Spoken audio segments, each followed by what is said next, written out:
Hey there, folks. Welcome to our cozy nook of tales and adventures. Today, like every episode, we're unlocking the doors of imagination to explore new worlds, meet fascinating characters, and experience unique emotions. I promise to take you on an unforgettable journey through the power of words. So get comfy, grab your favorite drink, snuggle into that perfect spot, and get ready to lose yourself in a new story.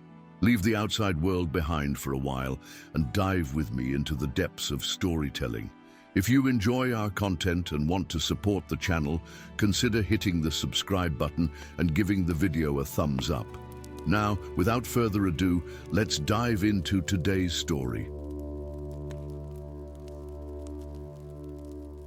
The ancient halls of Moria fell silent as the tremor passed, leaving behind nothing but dust, dancing in shafts of crystal light and the echo of falling stone.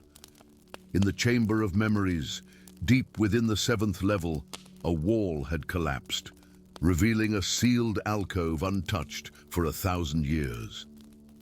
From the darkness gleamed something that should not exist, a single curved fragment of metal, its mithril surface etched with runes so old they predated the current language of the dwarves.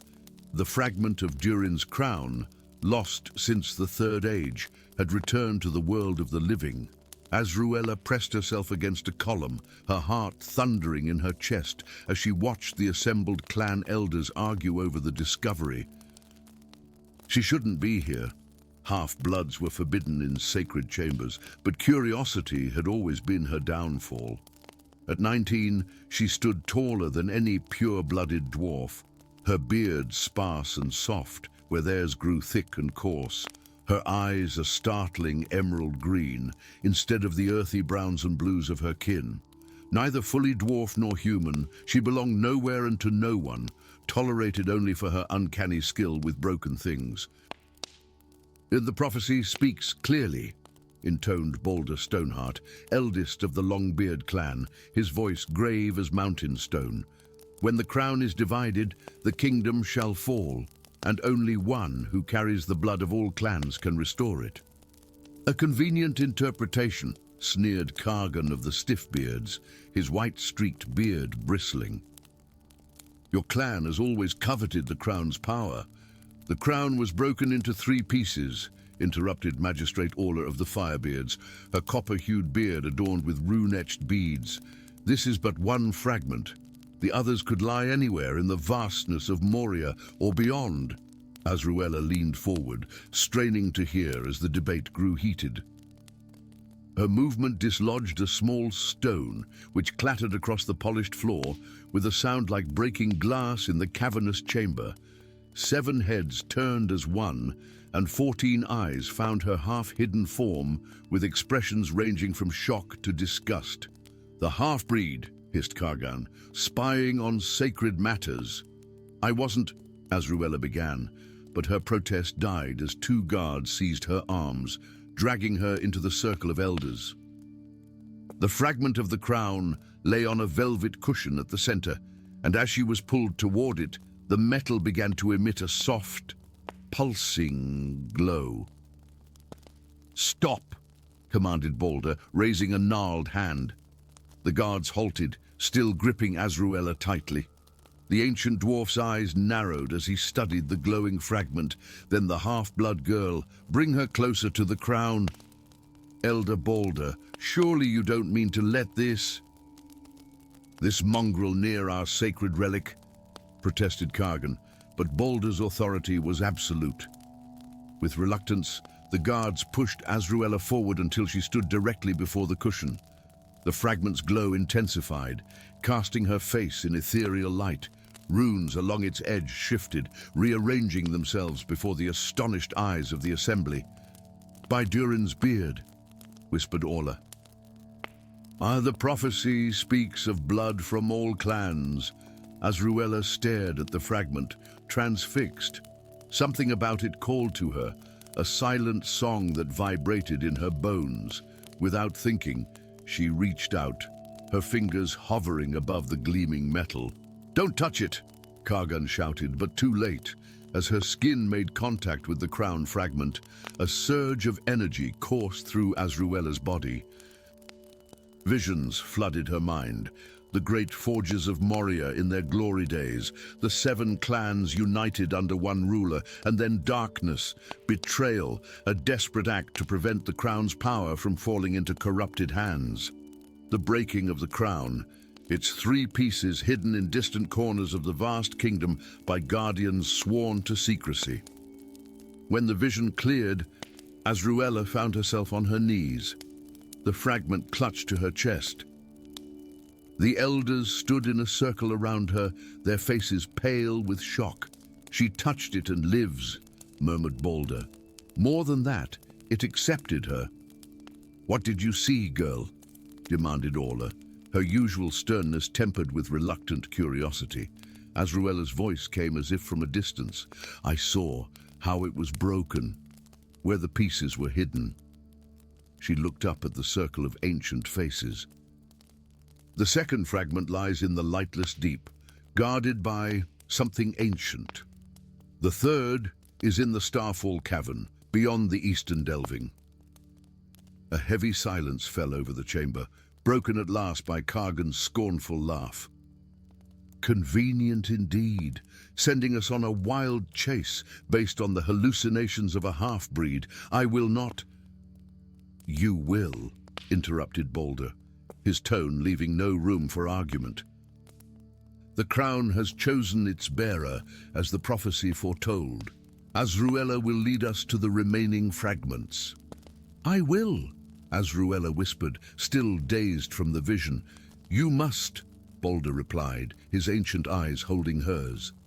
The finding of the first fragment is no coincidence. The tremor that revealed it was the first of many. Moria stirs, and not all that awakens is friendly to our kind. The complete crown must be restored to its rightful bearer before the deeper shadows rise. 3 days later, Azruella stood at the entrance to the lightless deep, a region of Moria so ancient that even the oldest maps marked it only with warnings. Behind her waited an unlikely company, Torgin Ironfist, a young warrior from the Broadbeam clan, whose disdain for her was matched only by his devotion to duty. Nymira Singerstone, a weathered pathfinder of the Stonefoot clan, who had lost an eye to a cave troll yet still saw more clearly than most with 2, and Elendel, an elven sage banished from his woodland realm for reasons he refused to discuss, his presence tolerated only for his knowledge of ancient magics. The air smells wrong down there," Nymira observed, her one good eye narrowed as she peered into the descending tunnel. "Like time itself has gone stale." Elendel nodded, his ageless face solemn in the blue light of their crystal lamps. "These deeps were old when my ancestors first taught yours the secret of fire, dwarfkin. What sleeps below has never known the touch of sun or moon. We're not here for a history lesson, elf," Torgin grunted, checking the edge of his battle axe. The half-blue, "Azruella says the crown fragment is down there, so down we go." Azruella touched the first fragment, now hanging from a mithril chain around her neck. Since the moment she'd touched it, something had changed within her. Memories not her own flickered at the edges of her consciousness, memories of Moria in its glory, of halls filled with light and music instead of darkness and echoes. The fragment pulsed warmly against her skin, growing brighter as they faced the tunnel's mouth. "It's this way," she said with a certainty that surprised even her. "And whatever guards it knows we're coming." The descent into the lightless deep took them through chambers untouched for millennia. Unlike the worked grandeur of Upper Moria, these halls retained the raw beauty of natural caverns. Vast stalactites hung like stone teeth from ceilings lost in darkness, while pools of water so clear they seemed like air reflected their passing lights.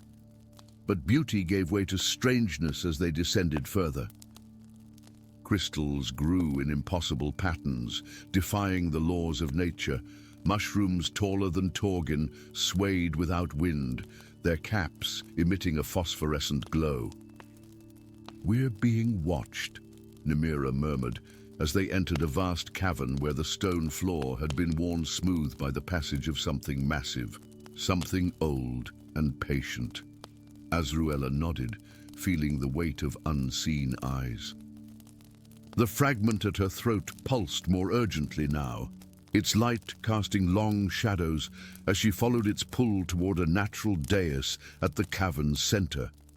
Upon it rested the second fragment of the crown, its mithril surface gleaming as if newly forged. "That was easier than expected," Torgin said suspiciously, his knuckles white around his axe handle. "Too easy," agreed Elendel, notching an arrow to his bow as his eyes scanned the darkness beyond their light. Azruella approached the dais slowly, the first fragment growing almost painfully hot against her skin. When she stood before the second piece, a voice that was not a voice filled the chamber, not sound, but thought impressed directly upon their minds.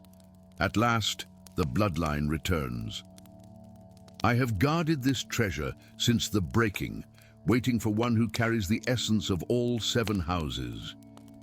From the shadows emerged a creature out of legend, a guardian of the deep, its body a flowing amalgamation of stone and crystal, its many eyes glowing with inner light. The guardian's form shifted constantly, now resembling a dwarf of impossible proportions, now something more elemental and alien. "What are you?" Azruella whispered, frozen between fear and wonder. "I am memory," came the reply. "I am what your kind created in the days when magic and craft were one. Before the greed for mithril and the hunger for power divided the houses, before the crown was broken to prevent war." The Guardian's many eyes fixed on Azruella.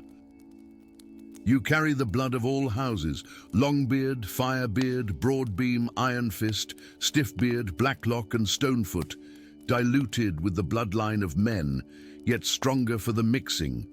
The crown calls to its restorer." "I'm just a half-blood," Azruella protested. "No clan claims me. All clans claim you, though they know it not. Take what you have come for, uniter." The third fragment waits in greater peril. With trembling hands, Azruella reached for the second fragment. As her fingers closed around it, it melded seamlessly with the piece at her throat, the runes flowing and rearranging themselves to form a larger pattern. Another vision took her, this one darker, showing a shadow growing beneath Moria, a malevolence awakening from ancient slumber. When her senses cleared, the Guardian was gone, and her companions stared at her with newfound uncertainty and respect. "The Starfall Cavern next," she said, her voice stronger, changed. "But we must hurry. The tremors were no accident. Something stirs in the depths of Moria, something that must not reclaim what the crown was broken to protect against." As they retraced their steps toward the upper levels, Azruella felt the weight of destiny settling upon her shoulders. The crown fragments at her throat whispered of power and responsibility, of a kingdom that might rise again from shadow, if she proved worthy of the blood that flowed in her veins, carrying the legacy of all 7 dwarf houses and the resilience of humankind. Behind them, unseen in the darkness, ancient eyes opened one by one, and a hunger that had slept for an age began to stir once more. Story 2. The eternal flames of Moria were dying. Deep within the heart of the mountain, where the great forges had once blazed with unquenchable fire, the sacred flames, 7 pillars of multicolored brilliance that had protected the dwarven kingdom for millennia, now sputtered and waned. Their light, once strong enough to illuminate the grand chamber's impossibly high ceiling with its constellations of embedded diamonds, barely reached the first tier of carved balconies. The heat that had once kept the deepest shadows of Moria at bay now failed to warm the hands of the dwarves who tended them. In the Chamber of Elders, 12 leagues above the faltering flames, Lord Durgan's stone hammer brought his fist down upon the ancient table of black granite, sending goblets of mead sloshing and beards quivering with indignation. "But we have no choice," he declared, his voice echoing off walls embedded with veins of mithril that caught the lamplight like trapped lightning. "We must summon the last guardian. Thrain Ironhand is exiled," objected Elder Vaughan, his white beard braided with rune-carved beads that clicked nervously as he spoke. "Banished by this very council for—" "I know well what he was banished for," Durgan interrupted, his eyes the color of storm clouds reflecting the grey in his once black beard. "I was there. I cast the deciding vote." A heavy silence fell over the chamber. Every dwarf present knew the tale. 30 years ago, Thrain Ironhand, last descendant of the Guardians of the Flame, had ventured into the forbidden depths beneath even the Great Forge to seek the source of a mysterious illness affecting the miners. He had returned changed, his right hand blackened as if burned, his eyes holding a strange fire, speaking heresy about the true origin of the eternal flames. Worst of all, he had brought with him a prisoner, Morwen, the Witch of the Depths, whom legends blamed for 1,000 dwarven deaths, including that of Thrain's own father. Instead of executing her as ancient law demanded, Thrain had protected her, claiming she had saved him from the darkness. For this betrayal, the council had exiled them both, stripping Thrain of his titles and denying him his birthright as Guardian of the Flames. "But the flames die because they have no true guardian," said Yorda Gemcutter, youngest of the elders and the only one who had opposed Thrain's exile. "The rituals we perform are empty gestures. Only one of Durin's direct line, trained in the ancient ways, can truly renew them." "And if we do not?" asked Vaughan, though all knew the answer. Durgan's voice dropped to a rumble like distant thunder. "Then the shadows will rise from the depths. The things our ancestors sealed away with fire and blood will return. Moria will fall. 3 days' hard ride from Moria's eastern gate, in a valley where ancient pines grew so thick their branches formed a cathedral ceiling far above. Thrain Ironhand knelt beside a stream clear as liquid crystal. His reflection showed what the years of exile had wrought. A once proud dwarf, now lean and weathered, his black beard streaked with silver and tied with simple leather rather than the gold and jewels that had once proclaimed his station. The hand that gave him his name, once encased in an iron gauntlet of legendary craftsmanship, was now bare, revealing skin blackened and veined with what appeared to be rivers of dim fire flowing beneath. "They're coming," said a voice behind him, musical yet edged with something ancient and unknowable. Thrain didn't turn. "I know. I feel the flames faltering from here." Morwen stepped into view at the stream's edge, her reflection joining his. To human eyes, she might have appeared as a tall woman of middle years, striking rather than beautiful, with eyes the deep purple of twilight and hair like polished obsidian that fell to her waist. But dwarven eyes saw more. The slight transparency of her form in direct sunlight, the way small stones occasionally rose to orbit her fingers when she was lost in thought, the faint luminescence of her skin in darkness. "Will you help them?" she asked, though she already knew the answer. 30 years together in exile had taught her to read the stubborn dwarf's every expression. Thrain's blackened hand clenched. "They exiled me. Called me madman and traitor. Why should I save them? Because despite everything, you remain what you were born to be." Morwen knelt beside him, her ageless eyes holding his, guardian of the flame, protector of Moria. Thrain opened his mouth to object when the sound of hoofbeats reached them. Not the heavy tread of dwarven mountain ponies, but the lighter step of human mounts. Rising fluidly for one of his race, Thrain reached for the warhammer that was never far from his side. Through the trees came 3 riders on lathered horses, wearing the insignia of Moria's elite guard, the Flame Wardens. Their leader, a dwarf, whose red beard was elaborately braided in the style of the royal house, dismounted and approached with caution, his hand conspicuously away from his weapon. "Thrain Ironhand," the rider announced formally. "I am Corin, son of Darin, captain of the Flame Wardens. I bring word from the Council of Elders." "I know why you've come," Thrain replied, his voice rough from years of disuse in the solitude of the forest. "The answer is no." Corin's eyes widened. "You haven't heard my message." "I don't need to. The eternal flames are dying.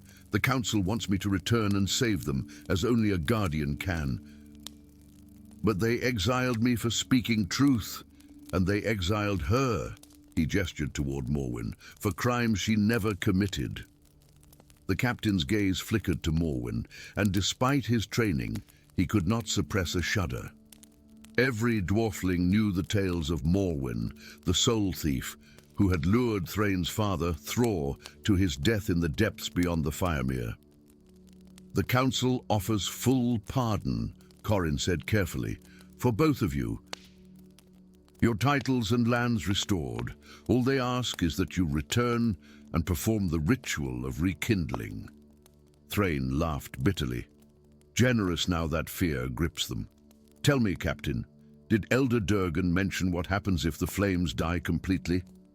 Corin hesitated. He spoke of shadows rising.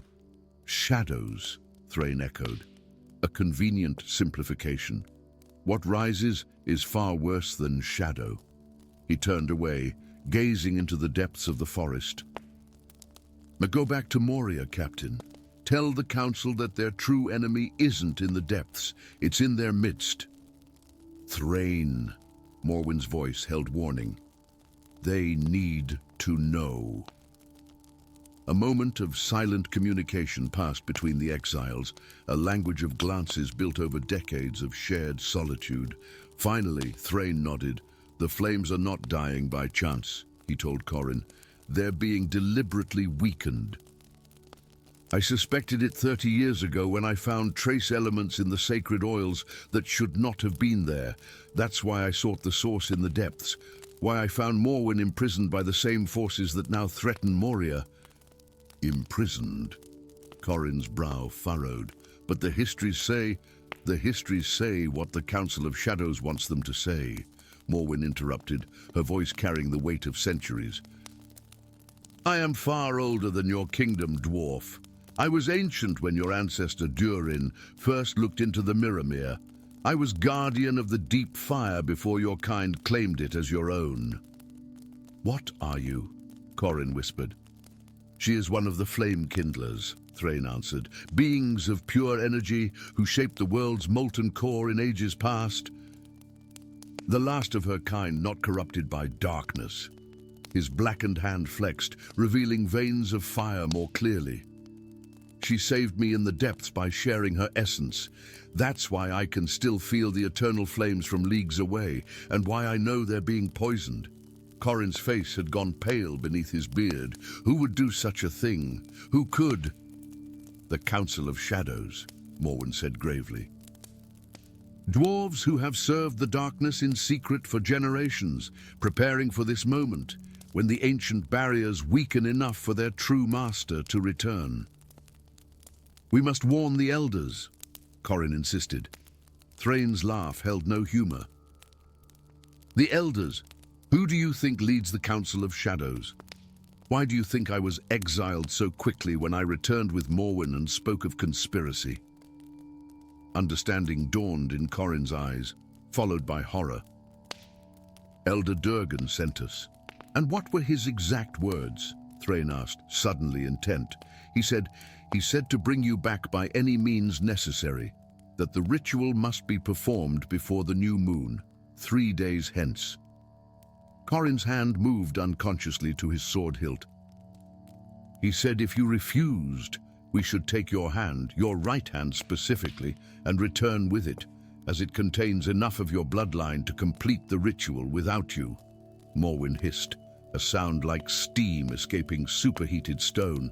They don't wish to rekindle the flames. They wish to corrupt them completely, to transform the barriers that have protected Moria into a gateway. Thrain's expression hardened into something terrible and resolute. "It seems we're returning to Moria after all, Captain, but not as your prisoners." He raised his blackened hand, and for the first time, Corin saw it for what it truly was, not burned or corrupted, but transformed. Veins of true fire ran beneath the obsidian-like skin, pulsing with a power older than the mountain itself. The Council of Shadows believes the only true guardian is the last of my bloodline," Thrain said, his eyes beginning to glow with the same fire that marked his hand. "But they're wrong. I am not the last of my line. I am the first of a new one." Behind him, Morwen smiled, her form shimmering as she released the human appearance she had maintained, revealing her true nature, a being of crystalline fire shaped vaguely like a woman, her essence the same brilliant blue as the heart of the hottest flame. "My father died because he discovered the truth and confronted them directly," Thrain continued, the fire spreading up his arm as Morwen's power flowed into him. "And I will not make the same mistake. We will enter Moria secretly, gather those loyal to the true kingdom, and confront the Council of Shadows at the heart of their power, the chamber of the eternal flames itself." "And if we fail?" Corin asked, his voice steady despite the wonders and terrors unfolding before him. Thrain's entire form now pulsed with barely contained fire, his eyes twin portals to a furnace beyond mortal comprehension. When he spoke, his voice resonated with both his own determination and something far more ancient. "If we fail, Captain, it won't matter, for what waits in the depths will consume not just Moria, but all the realms of Middle-earth. The true history of your kingdom is written in fire and shadow, and it is time for that history to be remembered." Story 3. The pickaxe struck stone with a sound unlike any Kalidor had heard in his 15 years mining the depths of Moria. Not the dull thud of earth, nor the bright ring of gold veins, but a resonant chime that hung in the air like the echo of a distant bell. He paused, the sweat on his brow cooling in the perpetual chill of the deep mines. These uncharted tunnels, far below even the ancient deeps of Durin, had yielded nothing but worthless rock for weeks. Until now. Kalidor brushed his matted beard aside and held his lantern closer. The wall before him had cracked, revealing not the expected seam of ore, but a hollow space beyond. With trembling hands, he widened the gap, pebbles and dust cascading at his feet. The opening revealed a perfect chamber, its walls smooth as glass and inscribed with runes that glowed with a faint sapphire light when his lantern's glow touched them. "By Durin's beard," he whispered, his voice swallowed by the vastness.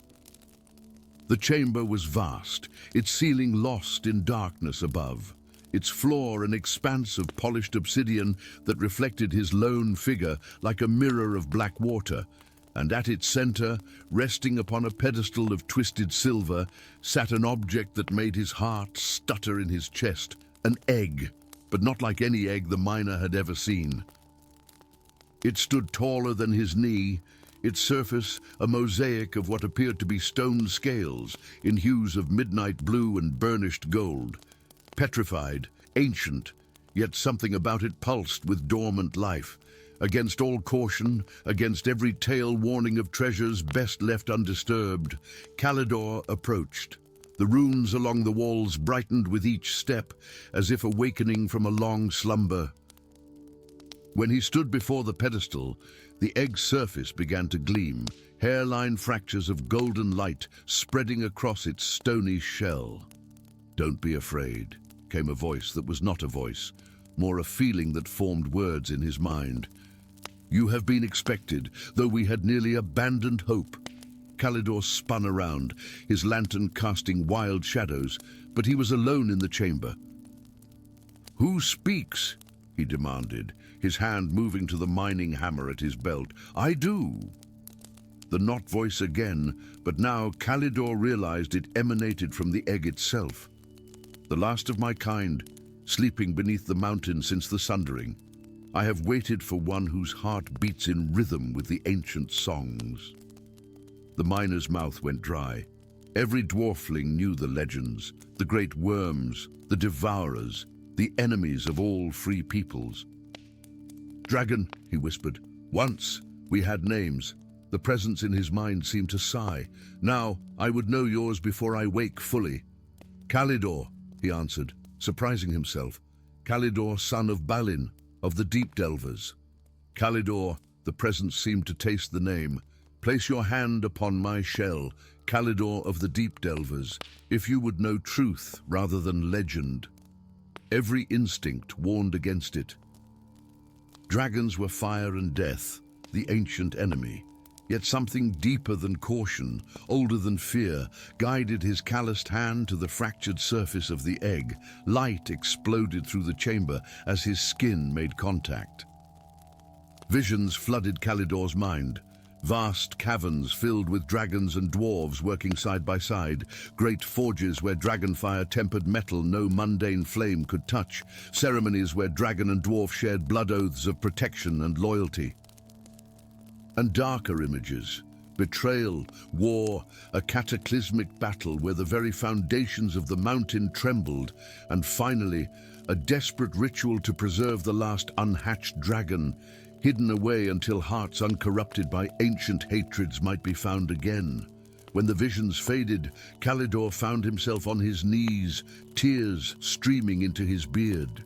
The egg before him had changed, no longer stone, but living shell, pulsing with inner light.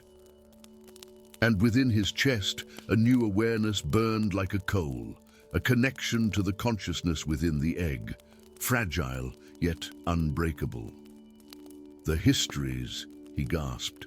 "They were lies, all lies." "Not lies," the dragon presence corrected gently.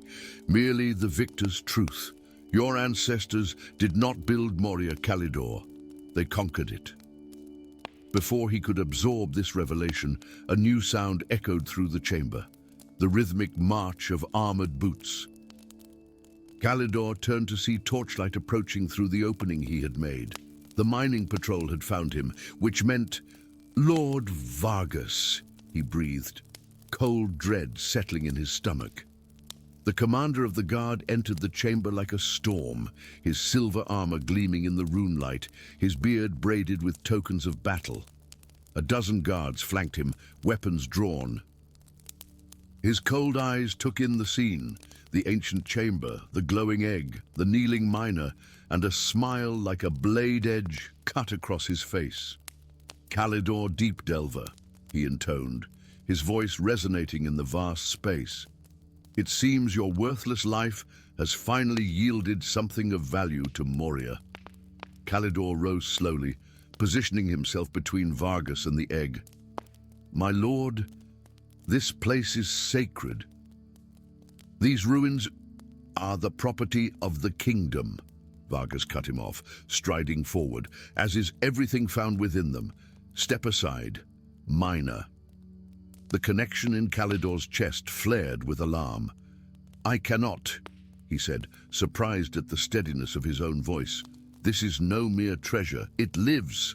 Vargas stopped, his eyes narrowing as he studied the egg with new interest.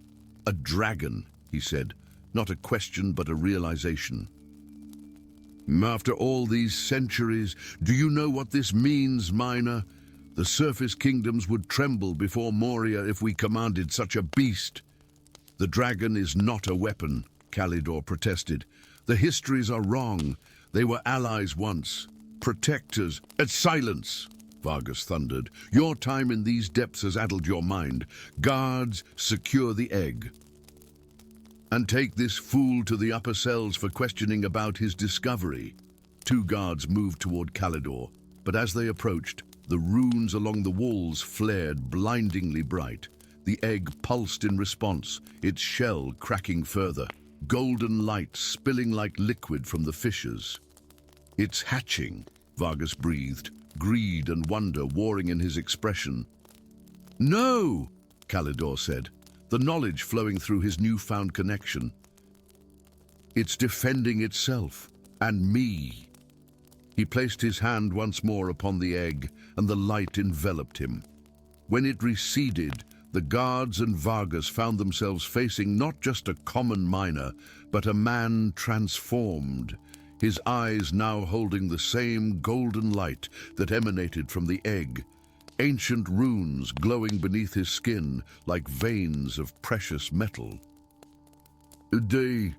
This chamber was sealed for a reason, Calidor said, his voice overlaid with another, older and deeper. The last dragon of Drakkar Morin will not be your weapon, Vargas. It will be Moria's redemption. Vargas's face contorted with rage. Seize him! Seize them both! But as the guards rushed forward, a new figure stepped from the shadows behind them, a female dwarf with silver in her beard and ancient wisdom in her eyes, wearing the robes of a keeper of records. In her hands, she held a crystal that pulsed with the same light as the egg. Hold! She commanded, her voice carrying authority that made even Vargas pause. I am Nimue, last of the truthsayers. The miner speaks truth that has been buried too long. Keeper Nimue, Vargas sneered, your archives have made you soft. This is a matter of state security, not ancient history. It is both, Nimue replied, stepping forward to stand beside Calidor. She raised the crystal, which projected images into the air, the same visions Calidor had experienced, but now visible to all. Before there was Moria, there was Drakkar Morin, the kingdom of dragon and dwarf. Our ancestors did not build these halls. They invaded them during the Great Darkness, when the dragons were weakened. What we call our greatest triumph was in truth our greatest shame. The guards shifted uncomfortably as the images showed dwarven armies slaughtering dragons, claiming their homes, rewriting history to cast themselves as heroes rather than conquerors. Lies, Vargas spat, but uncertainty flickered in his eyes. Truth, Nimue countered, hidden in our deepest archives, preserved by those of us who believed redemption might yet be possible. She turned to Calidor, her expression softening. The prophecy spoke of one who would find the last egg, one whose heart was untainted by the old hatreds. Through you, the ancient bond may be renewed. The egg cracked wider, and now a small head emerged, scaled in midnight blue with eyes of molten gold, identical to Calidor's transformed gaze. The creature chirped, a sound both alien and heart-achingly vulnerable. Kill it, Vargas commanded, drawing his sword. Kill them all! The king will hear only what we choose to tell him. But his guards did not move. They stared, transfixed at the images still floating in the air, at the undeniable evidence of their history's greatest lie. One by one, they lowered their weapons. The king will hear the truth, said one guard, removing his helmet to reveal a young face with the royal sigil tattooed at his temple. All of it, Vargas's face drained of color. Prince Thorin, you were not assigned to this patrol. I go where truth leads, Lord Vargas, the young prince replied, and it has led here to a reckoning long overdue. He turned to Calidor and bowed deeply. So, the throne of Moria will hear your story, dragon friend, and the story of your companion. As if understanding, the hatchling wriggled free of its shell and climbed Calidor's arm to perch upon his shoulder, its wings unfurling like banners of midnight studded with stars. The connection between them strengthened, a bond forged of ancient magic and new hope. Her name is Lumina, Calidor said, the knowledge flowing from their bond. And she says there are others, still sleeping deeper in the earth, not just dragons, but the truth of who we were before hatred divided us. He looked around the chamber, seeing it now through new eyes, not just a tomb or treasury, but a beginning. This isn't just a chamber, it's a gateway to the true Moria. Nimue nodded, her eyes shining with vindicated hope. The Moria that might be again, if we have the courage to embrace truth rather than comfortable lies. In the depths of the mountain, surrounded by the luminous ruins of a civilization older than memory, Calidor felt the weight of destiny settle upon his shoulders, a burden made lighter by the small dragon who shared it with him. Together, they would reawaken not just the sleeping dragons of Drakkar Morin, but the forgotten soul of Moria itself. Story 4, a silver thread unraveled from the great tapestry, dissolving into nothingness as it fell. Eric Threadfinger watched in horror as the intricate scene it had once formed, the Battle of Azanal-Bizarre, faded from the vast weaving, leaving behind only a pale emptiness where once had stood the proud figure of Durin IV. This was the third such disappearance this week. History itself was coming undone. The halls of time stretched before him, a vast cathedral carved deep within the heart of Moria, its ceiling lost in shadows far above. Crystal lamps cast their blue-white glow upon the great tapestry that covered all four walls, a monumental weaving that recorded the entire history of the Dwarven kingdom from its founding to the present day. As an apprentice to Master Thrain, keeper of the loom, Eric had spent his 17 years studying every inch of the sacred weaving, learning to see not just the images, but the invisible strands of magic that bound the tapestry to reality itself. "You see it too, then?" Master Thrain's voice came from behind him, heavy with weariness.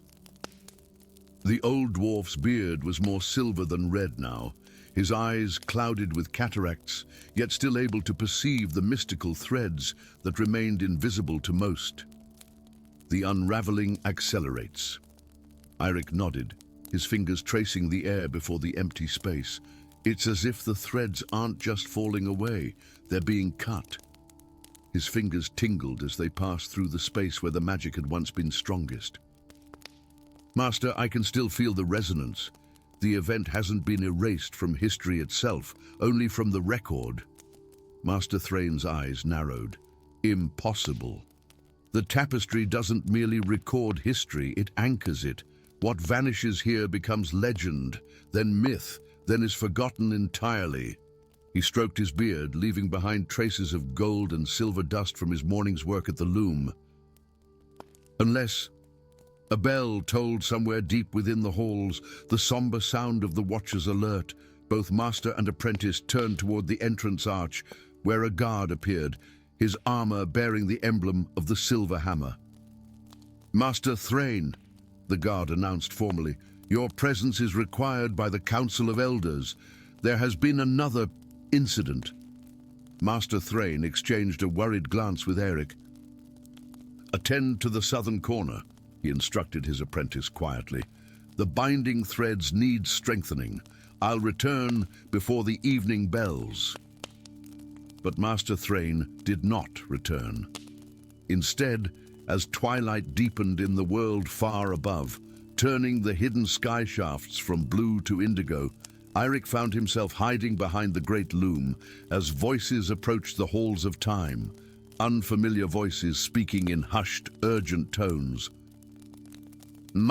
"The old fool suspected something," came a silken voice that Eric recognized as belonging to Lord Varin, head of the Council of Shadows. He had to be removed before he discovered the full extent of our work. "And the apprentice?"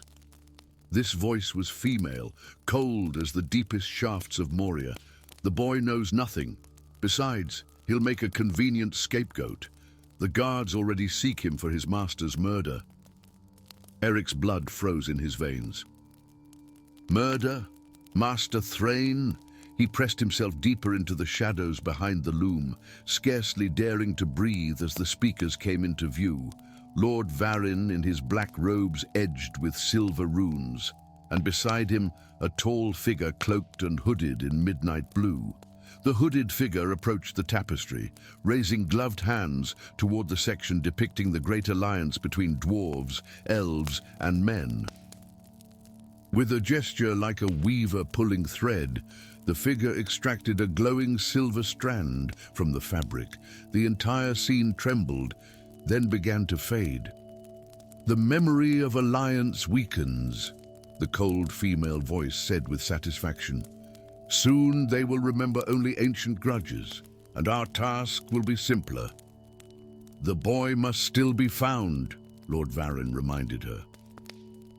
"Dead would be preferable, but alive will serve if he can be blamed properly."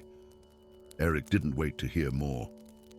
Moving silently as only one who had grown up in the secret passages of the halls of time could, he slipped behind a pillar, then another, working his way toward the hidden door that led to the lower archives.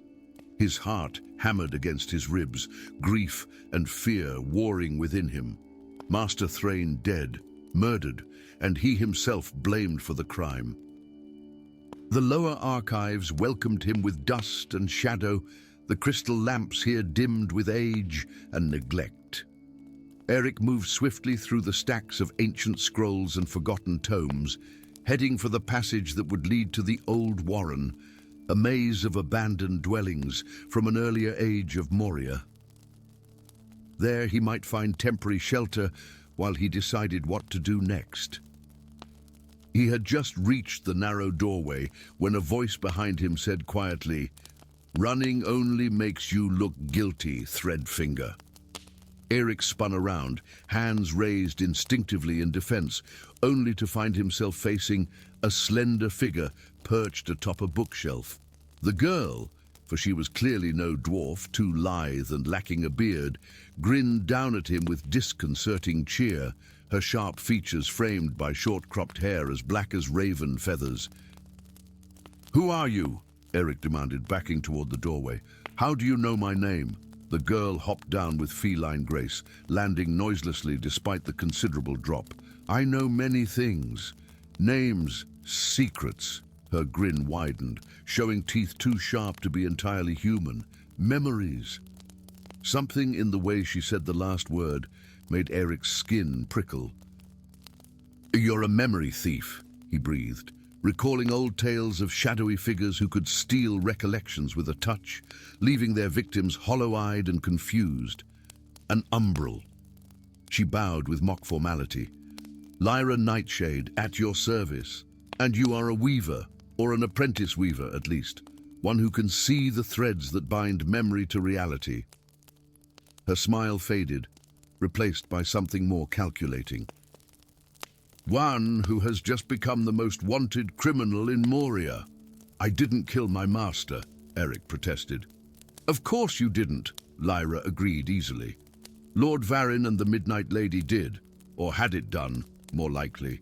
They've been systematically eliminating anyone who might notice what they're doing to the great tapestry." Eric's mind raced. "You know about the unraveling, the disappearing scenes." Lyra tapped her temple. "Memory thief. Remember. I can feel it happening, the collective memories of Moria shifting, changing, old hatred strengthening while memories of alliance and friendship fade." She took a step closer, her eyes, an unsettling amber, fixed on his face. "But you can see the actual threads, can't you? That makes you valuable and dangerous. Why tell me this? Why not just turn me in for whatever reward they're offering?" "Because I'm a thief with standards," Lyra replied with another sharp-toothed grin. "And because I don't fancy living in a world where history can be rewritten by those with power. Bad enough they write the present." A distant clanging echoed through the archives, the sound of armored guards approaching. Lyra cocked her head, listening, then grabbed Eric's arm. "Time to go, Threadfinger. I know a way out that even the shadows don't know." "Wait," Eric pulled back. "I need to understand what's happening. Why would the Council of Shadows want to erase alliances from history?" Lyra's expression grew serious. "Because united, the free peoples of Middle-earth are strong. Divided, they are vulnerable, and something is coming, something that thrives on division and darkness." The clanging grew louder. With a sigh of impatience, Lyra tugged him toward a section of wall that appeared solid, but under her touch, swung inward to reveal a narrow passage. Explanations later, escape now. 3 days later, Eric stood before the first loom, the oldest of the 3 primordial looms, said to have been crafted by the Valar themselves at the dawn of time. Hidden deep within a forgotten level of Moria, it stood in a circular chamber whose walls were covered in luminous crystals that shifted slowly through all the colors of the spectrum. The loom itself was made of a pale wood that seemed to glow from within, its frame carved with runes so ancient that even Master Thrain had only been able to translate a handful. Currently, it held the beginnings of a weaving, just a few rows of thread in silver, gold, and a deep blue that seemed to contain galaxies. "Are you certain about this?" Lyra asked from where she lounged against a crystal pillar, watching him with those unsettling amber eyes. The punishment for unauthorized use of a primordial loom is supposedly quite creative. "What choice do we have?" Eric replied, his fingers already itching to touch the sacred threads. "The Council of Shadows has already erased 3 major alliances from the great tapestry. The very fabric of history is weakening." He turned to her, his expression grave. "And we know why now, don't we?" Their journey through the forgotten levels of Moria had revealed more than just the location of the first loom. They had discovered ancient records speaking of a time before the founding of the kingdom, when beings of shadow had been driven back into the void by an alliance of all free peoples. The halls of time and the great tapestry had been created specifically to preserve the memory of that victory and the knowledge of how it had been achieved. If those memories were erased completely, nothing would stand in the way of the shadows' return.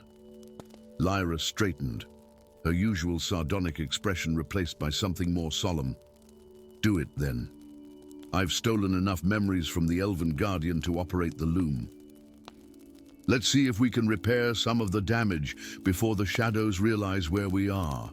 Eric approached the loom reverently, his hands hovering over the threads. As a mere apprentice, he had never been permitted to touch the great tapestry itself, only to assist with mixing dyes and preparing new thread. But he had watched Master Thrain work for years, had seen how the old dwarf's fingers danced across the warp and weft, weaving magic and memory together. Taking a deep breath, he placed his hands on the frame of the loom. Instantly, the world around him transformed. The chamber, Lyra, even his own body seemed to fade, replaced by a vast network of glowing threads stretching in all directions, threads of every color imaginable, and some that had no name. Each intersection of threads formed a node of brighter light, and as Eric watched in wonder, he realized he was seeing Moria itself, not as physical tunnels and chambers, but as a pattern of energy and memory. "It's alive," he whispered, though he had no body now to form the words. "All of it. Moria isn't just a kingdom, it's a loom itself. The greatest loom ever created. And somewhere in that vast pattern, dark figures moved, cutting threads, reweaving connections, gradually reshaping the grand design into something darker and more chaotic. The Council of Shadows, working to unravel the very fabric of reality." With newfound clarity, Eric reached out, not with physical hands, but with his consciousness, and began to weave. Thread by golden thread, he restored the memory of alliance, of friendship between peoples, of ancient victories against the darkness. And as he worked, he felt others joining him, the sleeping consciousness of the Elven Guardians, awakening after centuries of slumber to defend the tapestry of fate once more. Deep in the heart of Moria, the great tapestry began to glow with renewed brilliance, its forgotten scenes reappearing one by one. And in the council chambers far above, Lord Varin and the Midnight Lady looked up in sudden alarm as their carefully laid plans began, thread by thread, to unravel. The battle for the fate of Moria, and perhaps all of Middle-earth, had only just begun. Story 5. The obsidian portal loomed before Kara like a wound in the ancient stone of Moria, its black surface gleaming with an unnatural light that seemed to drink in the torchlight rather than reflect it. The runes etched into its frame pulsed with a faint azure glow, calling to her in a language she had never learned, yet somehow understood. 7 days had passed since the great tremor had shaken the vast underground kingdom, revealing not just this portal, but 6 others across different levels of the dwarven citadel. 7 portals, 7 days, and now the whispers from within the Blackstone were growing stronger. "Step away from the forbidden door, girl." The gruff voice of King Thoric echoed through the vast chamber, his golden crown catching the light of 100 torches held by his royal guard. None are to approach the obsidian gates. The ancient texts are clear. They must remain sealed, but Kara couldn't step away. The young blacksmith's apprentice felt the runes pulling at something deep within her blood, her fingers tracing the strange symbols despite the king's command. Beneath her touch, the runes flared to life, their blue light casting eerie shadows across her face. "She reads the Elder Script," gasped Durgan, the royal scribe, his ancient eyes wide with disbelief. Impossible. Those words were lost even before the fall of Moria. Kara barely heard him. As her fingers connected with the final rune, a vision exploded behind her eyes, vast creatures of shadow and void, feeding on light and life itself, held back by a barrier that was now cracking. She saw 7 keys of twisted metal, felt the heat of the forge that had created them, tasted the magic that had bound them. When she pulled her hand away, trembling, she knew what the portals were. "Deep, they are not gates," she whispered, her voice echoing strangely in the sudden silence. "They are prisons." 3 days later, Kara found herself descending into the forgotten depths of Moria, guided only by the pulsing blue light of a rune shard embedded in her palm, a fragment that had detached itself from the portal and burrowed into her flesh. Behind her trudged 2 unlikely companions: Grimir, a battle-scarred warrior who had once been the king's champion before disgrace had stripped him of rank and honor, and Elindra, an elven sage whose silver hair and ancient eyes spoke of wisdom gathered across centuries.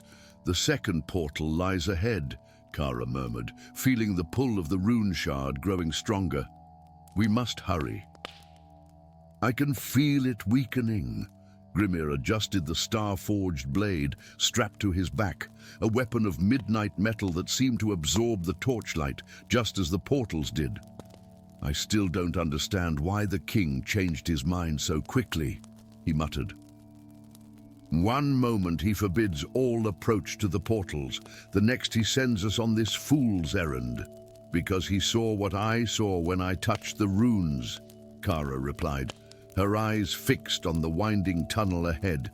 "The light devourers stir in their prisons.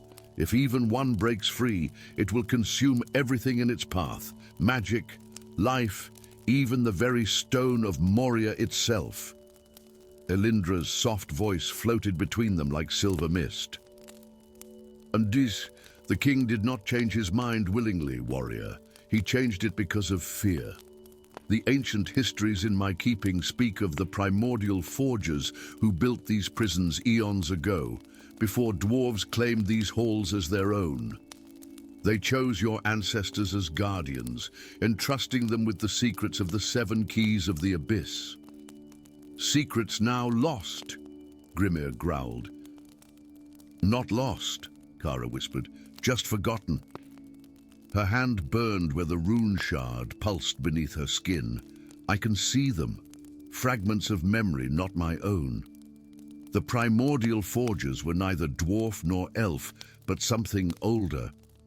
They forged the keys in 7 sacred flames, each key unique to its portal. The tunnel opened suddenly into a vast cavern, and all 3 companions halted in awe.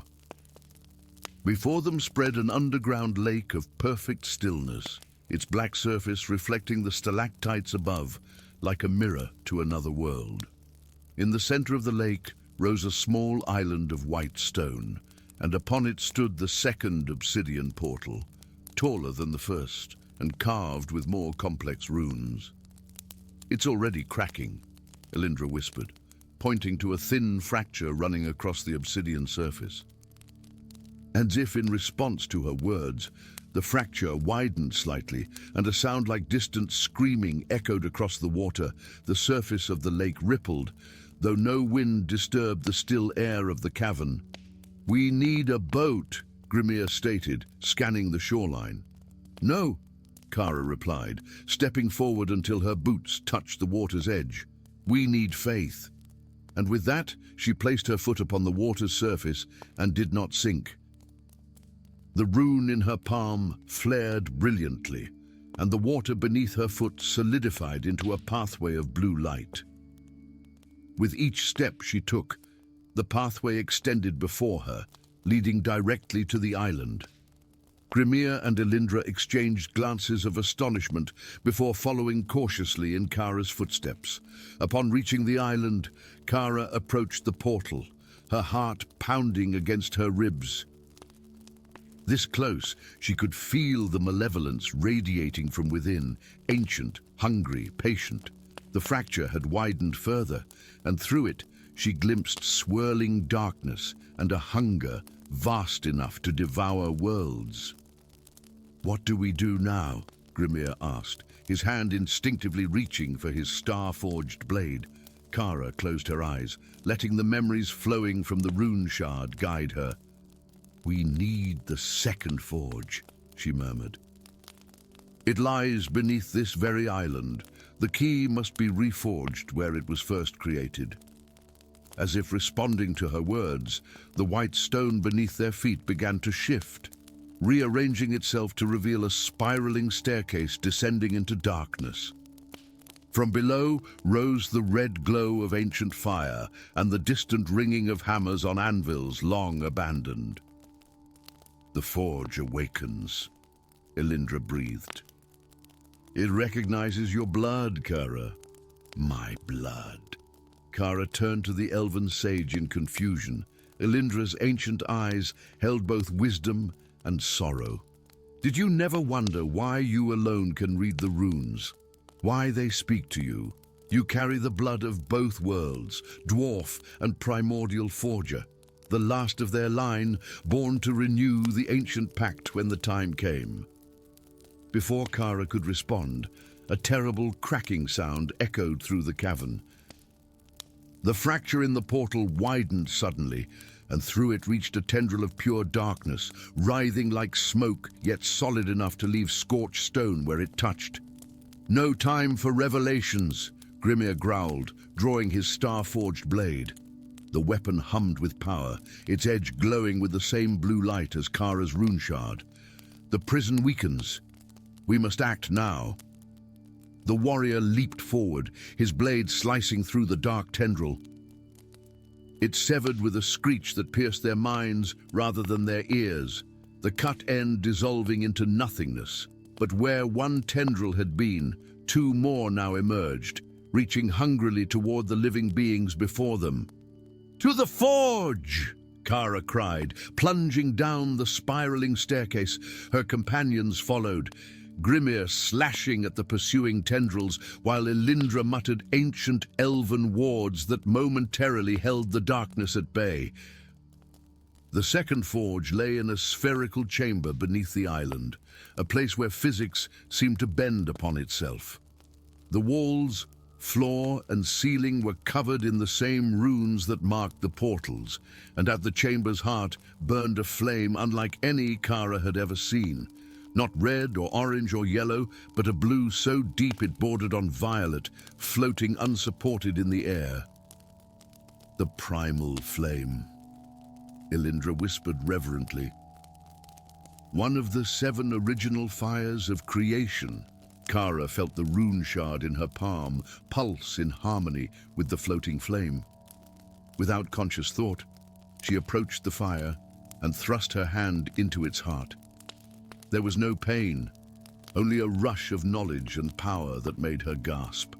When she withdrew her hand, the shard was gone, and in its place she held a key of twisted metal that seemed to flow and shift even as she grasped it. "The second key," she breathed. Above them, the screech of the light devourer intensified, and the stairway darkened as tendrils of void poured down toward them.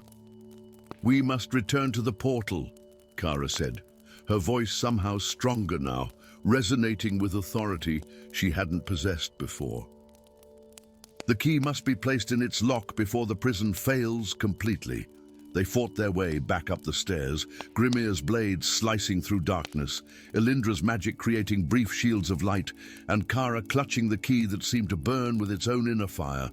When they reached the surface, the portal was barely visible behind a writhing mass of darkness that reached in all directions.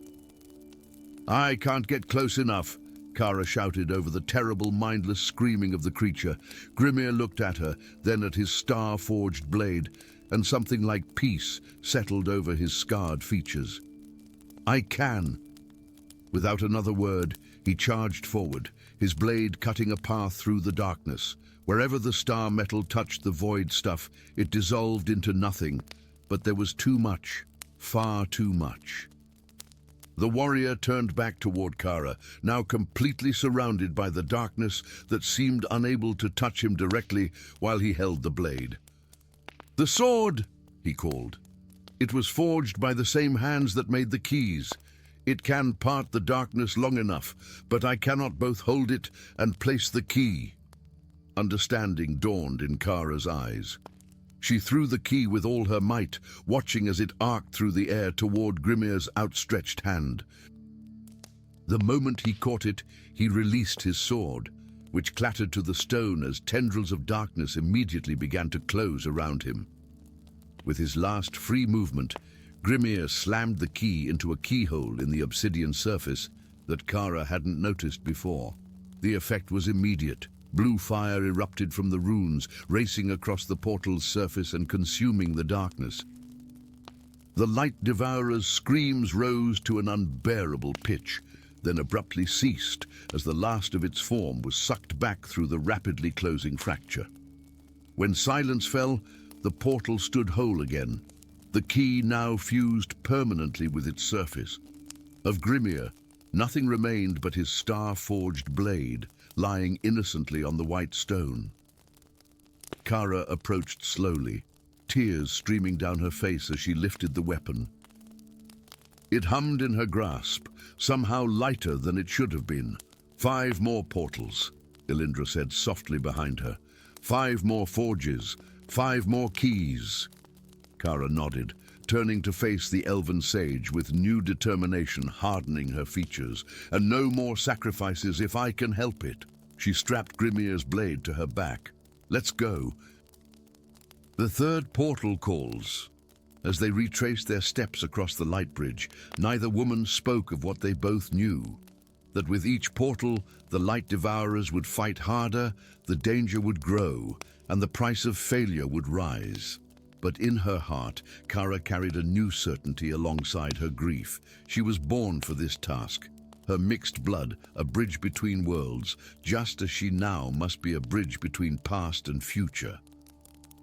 The fate of Moria, perhaps of all the realms above and below, rested on her shoulders, and for the first time in her life, Kara felt equal to the burden. Story 6. The threads of fate shimmered like liquid silver in Kayleigh's hands, their luminescence casting dancing shadows across her face as she worked. Unlike the other apprentices in the village of Thistlebrook, who saw only ordinary wool, Kayleigh could see the magic woven into each strand, the very essence of destiny itself. This was her secret, her burden, her gift, a gift that, if discovered, would see her cast into the void pits where those who tampered with fate were said to be forgotten by time itself.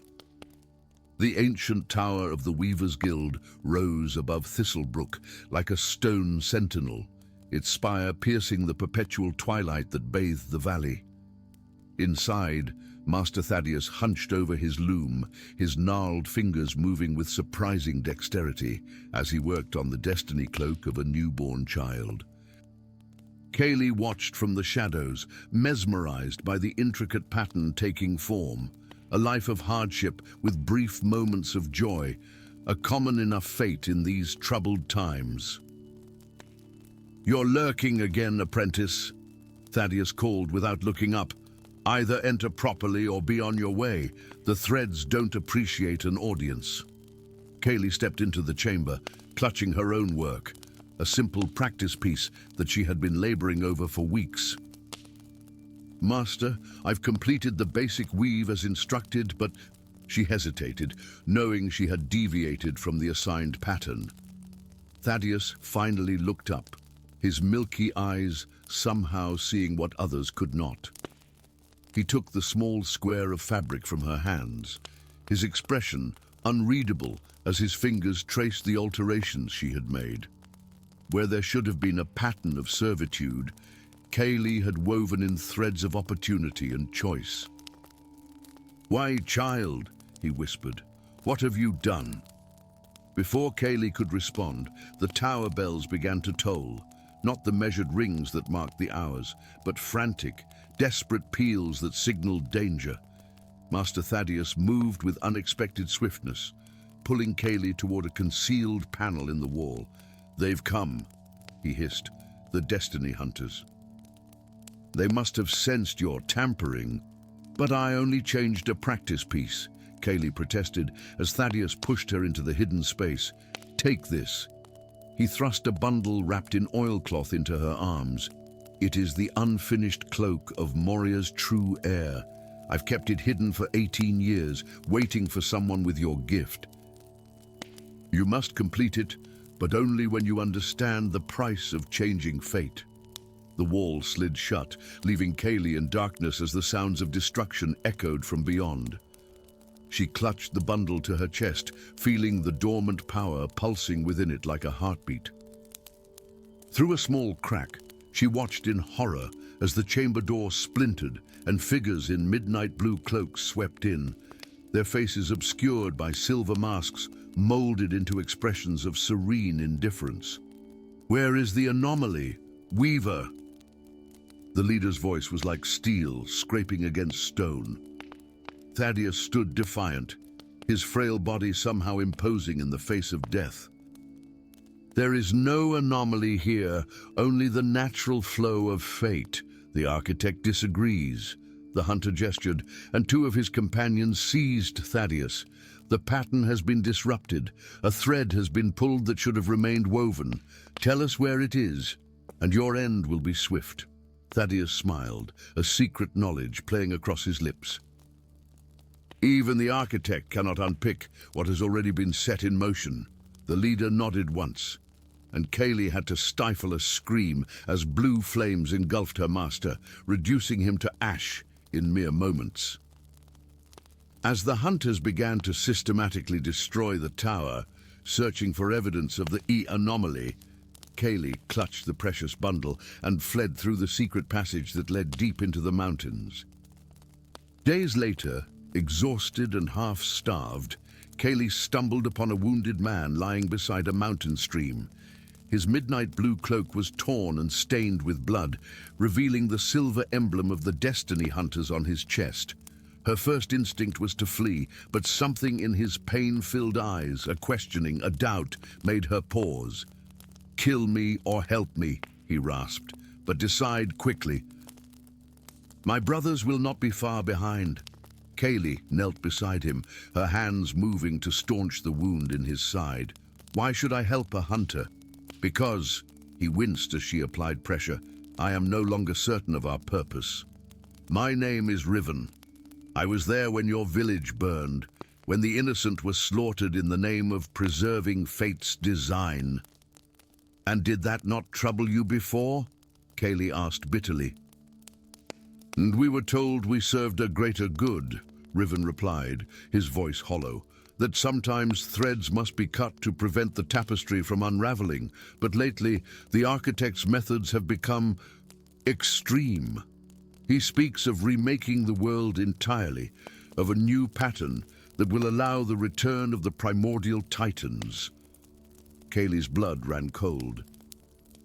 Every child in Moria knew the tales of the titans, ancient, terrible beings who had ruled with cruelty before being imprisoned beneath the fractured lands by the first weavers. If the architect sought to free them, despite her misgivings, Kaylee helped Riven to a hidden cave and tended his wounds as days turned to weeks. An uneasy alliance formed between them. Riven taught her how to avoid the hunter's tracking methods, while Kaylee cautiously revealed her ability to see and alter the threads of destiny. Together, they began to piece together the architect's grand design. He seeks the 7 nexus points, Riven explained one night as they huddled around a small fire, places where the fabric of reality is thin, where the threads of many destinies converge. By unraveling key destinies at each nexus, he creates tiers in the pattern. And these tiers will free the titans, Kaylee concluded. But why? What could he possibly gain from such chaos? Power, Riven said simply. The architect believes that in the moment of the Titan's return, there will be a chance to seize control of the fundamental forces of creation itself, to become the ultimate weaver. Kaylee unfurled the cloak she had been carrying, revealing its shimmering, half-finished pattern. In the firelight, the threads seemed alive, twisting and turning as if seeking completion. This belongs to Moria's true heir, she whispered. And Thaddeus said I must complete it, but I don't know how or what pattern to follow. Riven's eyes widened as he recognized the royal insignia woven into the fabric's edge. The heir has been hidden for nearly 2 decades after the usurper king seized the crystalline throne. If this cloak were completed and bestowed upon its rightful owner, it would create a destiny powerful enough to challenge the architect, Kaylee finished. Their journey to find the hidden Weavers Guild in the Mistpeak Mountains was fraught with danger. Twice, they narrowly escaped Destiny Hunter patrols, and once they were forced to hide in the treacherous Whispering Marsh, where reality itself seemed to bend and shift. But with each obstacle overcome, Kaylee's confidence in her forbidden ability grew. She practiced on small scraps of fabric, learning to manipulate the threads of destiny with increasing precision. The Weavers Guild, when they finally found it, was not the grand edifice Kaylee had imagined, but a series of caves illuminated by crystalline growths that bathed everything in soft, multicolored light. Elder Weaver Moira, a woman whose silver hair was streaked with threads that glowed with the same luminescence as the destiny cloaks, greeted them with wary suspicion that turned to wonder when Kaylee demonstrated her gift. In all my centuries, Moira breathed, I have encountered only 3 others with your ability. The last was the architect himself, before he turned from our ways. Under Moira's guidance, Kaylee learned the true extent of her powers and the responsibility they carried. Each alteration in the pattern had consequences, ripples that affected countless other destinies. Meanwhile, Riven worked with the Guild's scouts, mapping the architect's movements and discovering the locations of 4 of the 7 nexus points. As the winter solstice approached, the time when the barriers between worlds grew thinnest, they learned that the architect had already unraveled destinies at 3 nexus points. The 4th, the Crystal Falls, where the waters of reality and possibility mingled, would be his target on the solstice itself. We must stop him there, Riven insisted during the Council of Weavers. If he creates a 4th tier, the barriers will be too weak to contain the Titans. And how do you propose we do that?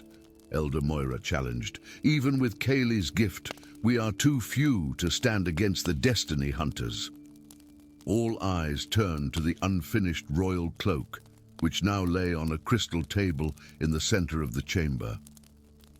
Kaylee had been working on it whenever she could, but the pattern remained incomplete, awaiting a final design that would shape the heir's destiny and perhaps the fate of Moria itself. "I need to know who the heir is," Kaylee said firmly. "I cannot complete the cloak without understanding their nature, their potential." A heavy silence fell over the chamber before Moira spoke again. "The heir stands before us," she said, her eyes fixed on Riven.